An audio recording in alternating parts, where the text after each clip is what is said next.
Good evening, my fellow Americans. We don't have a final declaration of victory yet, but the numbers tell us it's clear, tell us a clear and convincing story. We're going to win this race. Just look at what has happened since yesterday. 24 hours, we were behind in Georgia, now we're ahead, and we're going to win that state. 24 hours ago, we were behind in Pennsylvania, and we are going to win Pennsylvania.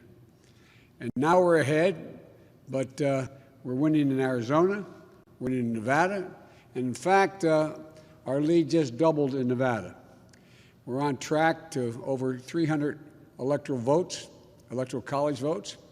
And look at the national numbers. We're going to win this race with a clear majority of the nation behind us. We've gotten over 74 million votes.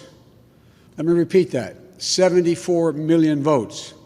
That's more than any presidential ticket has ever gotten in the history of the United States of America. And our vote total is still growing. We're beating Donald Trump by over 4 million votes. And that's a margin that's still growing as well. One of the things I'm especially proud of is how well we've done across America. And we're going to be the first Democrat to win in Arizona in 24 years. We're going to be the first Democrat to win Georgia in 28 years. And we've rebuilt the blue wall in the middle of the country that crumbled just 4 years ago. Pennsylvania, Michigan, Wisconsin, the heartland of this nation. I know watching these vote tallies on TV moves very slow, and as slow as it goes, it can be numbing. But never forget, the tallies aren't just numbers. They represent votes and voters, men and women who exercise their fundamental right to have their voice heard. And what's becoming clear each hour is that record number of Americans of all races, faiths, religions chose change over more of the same. They've given us a mandate for action on COVID, the economy, climate change, systemic racism. They made it clear they want the country to come together, not continue to pull apart. The people spoke, more than 74 million Americans, and they spoke loudly for our ticket.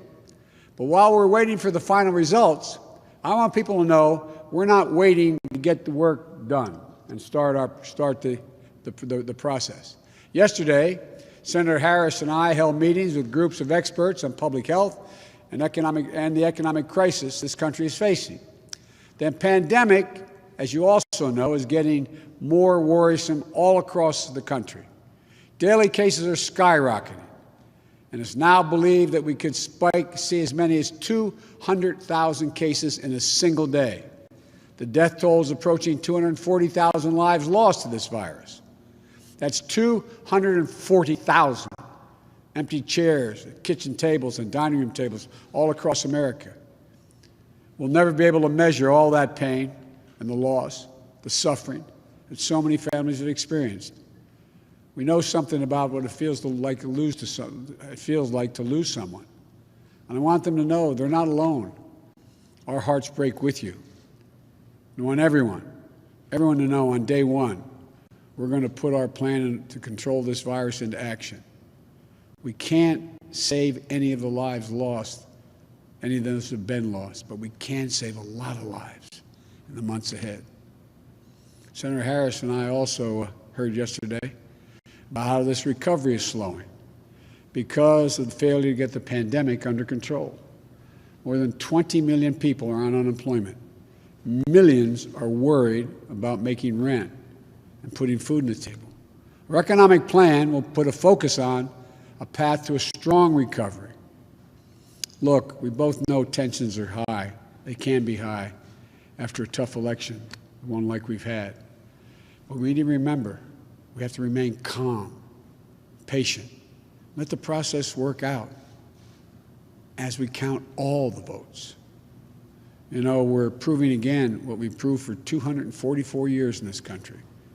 Democracy works. Your vote will be counted. I don't care how hard people try to stop it. I will not let it happen. The people will be heard. Our journey is toward a more perfect union, and it keeps moving on. In America, we hold strong views. We have strong disagreements, and that's okay. Strong disagreements are inevitable in a democracy, and strong disagreements are healthy.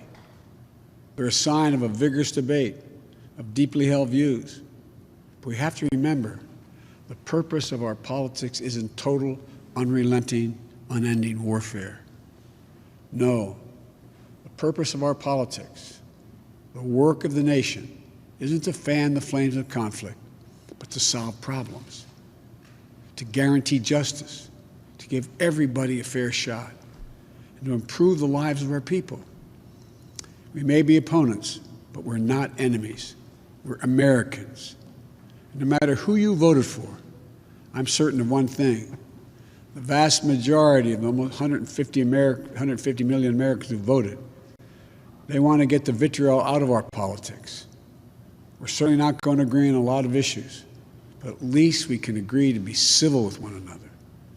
We have to put the anger and the demonization behind us. It's time for us to come together as a nation to heal. It's not going to be easy, but we have to try.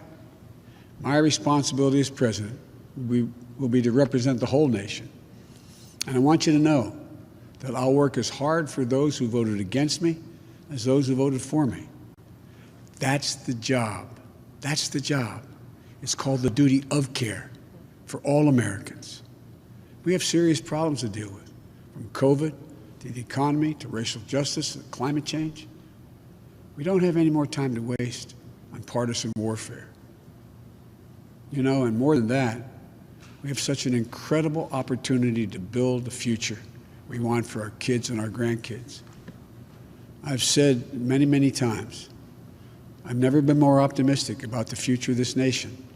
There is no reason we can't own the 21st century. We just need to remember who we are. This is the United States of America. And there's never been anything we've been unable to do, unable to accomplish when we've done it together. I hope to be talking to you tomorrow.